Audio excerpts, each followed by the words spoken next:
The Trump campaign, after suffering a loss in Wisconsin, moves to the next contest April 19th in New York. And polls there indicate Donald Trump may benefit from his home state status. We met up with him recently in Milwaukee and asked about a broad range of topics, including what beef he has with NATO. What's your idea of the purpose of NATO, and what do you think needs to be changed about it? Well, look, you have 28 countries. Originally, it was the Soviet Union. Now, I guess it morphs into Russia, but it's really not for terrorism, and we need something for terrorism. The problem that we have is that we spend disproportionately on NATO. We spend a tremendous amount of money on NATO, tremendous. I mean, we're like paying for this whole thing. Somebody told me as much as 73%. You have 28 countries. We're paying 73% of the bills. And we're on the doorstep, like you say, of Estonia. Now, is Estonia paying their bills? How do you restructure NATO as an alliance that's traditionally covered different sorts of conflicts? How would you change that into something that addresses terrorism? Well, we have a big problem. That was originally set up for the Soviet Union. Now you have Russia, which is different than the Soviet Union. It's a smaller version, but it's still, you know, it's problematic. It's trouble. It's potential trouble, and I don't mind. And I don't mind NATO. You know, somebody said Donald wants to disband NATO. I don't want to disband it, but if these countries aren't going to pay up, I don't want to go through it.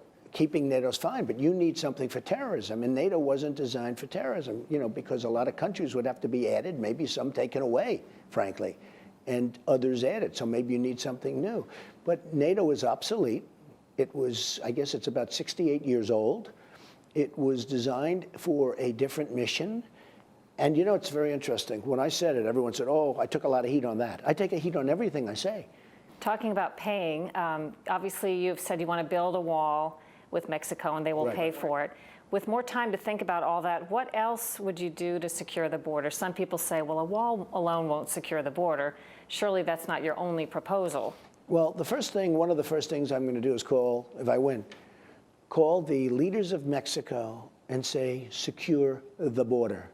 They can secure the border before the wall is built. But what's their incentive to do so? Well, they have no incentive because right now the United States doesn't know how to deal. But I know what the incentive is. We have a trade imbalance. We have a trade deficit with Mexico of $58 billion a year. That means they're taking in a lot more than we are in terms of, it's the imbalance. I mean, they're up here, we're down here as the dummies, okay? So now what you do is you tell Mexico, you want to keep things going with trade, you want to keep things, you don't want to be taxed, you don't want to be we have tremendous power over China and Mexico, we just don't know it. When the French president recently made remarks at the nuclear summit in Washington, D.C. about Iran, the White House scrubbed the words from his translation, Islamic extremists. It's inconceivable. We have a president that won't talk about radical Islamic terrorism. He refuses to even talk about it. He's living in a world of the make-believe. Here's something he said about you at the same summit, though. He said, you don't know much about foreign policy or nuclear policy or the Korean Peninsula or the world generally. What do you have to say to President Obama? Well, let me just, look, I've been very critical because I happen to think he's incompetent as a president. And I know more about nuclear than he will ever know. In other words, we are right now the policeman of the world. We have $19 trillion in debt, going to $21 trillion in debt. What's going on in this country is crazy. On the subject of NATO, Trump suggested the U.S. is paying as much as 73% of the organization's expenses and asked if we knew what Estonia contributed. Here's what we found out. Regarding NATO's direct budget for operating the alliance, the U.S. pays the largest amount, 22%, about $500 million this year. Germany pays 15%, France 11%, Britain 10%, and Estonia less than 1%. On so-called indirect military spending for weapons and troops, Trump is correct, according to NATO. The U.S. defense expenditure represents 73% of the defense spending of the alliance as a whole. Only 5 countries meet or exceed their cost-sharing requirement: the U.S., Britain, Poland, Greece, and Estonia. We also sought interviews with all the other candidates, both Republicans and Democrats, but none of them responded. So we thought we'd listen in on a few of their key issues in their own words.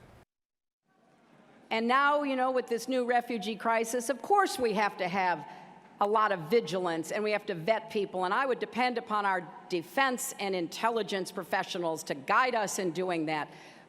But we can't act as though we're shutting the doors to people in need without undermining who we are as Americans. I will apologize to nobody with how vigorous I will be as president, fighting radical Islamic terrorists. And let me make a very clear statement to jihadists across the face of the globe.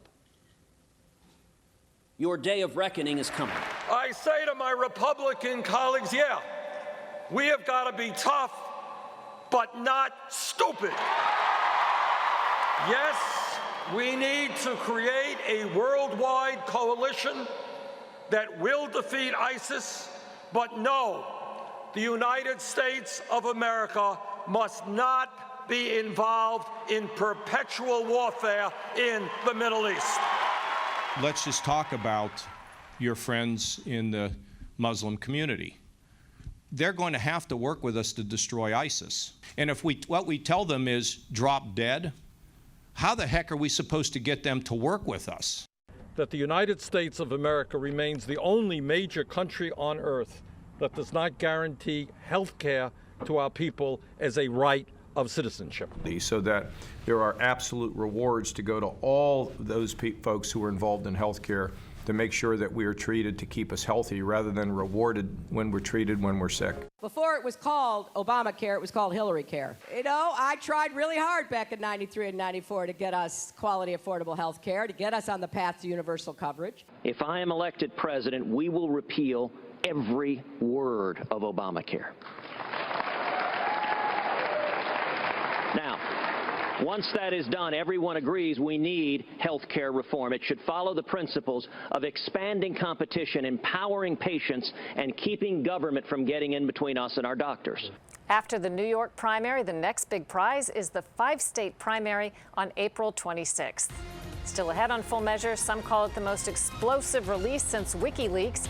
We'll talk with a key investigative journalist behind the so-called Panama Papers. He'll explain what they are and why they may bring down some world leaders.